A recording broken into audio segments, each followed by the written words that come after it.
دول كحة من أفشل العلاجات اللي موجودة في زمننا هذا. في بريطانيا يسمونها الصناعة المليارديرية عديمة الفائدة. أصلا لأعمارهم 6 سنين وأقل ممنوع أن نعطيهم دول كحة لأنه ممكن يضرهم.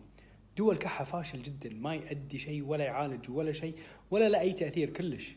أحسن علاج تاخذه حق الكحة العسل، وكذلك اللي أحسن منه أنك تضيف ماء دافي وليمون حق العسل، يريح الكحة ويريح الأعراض هذه.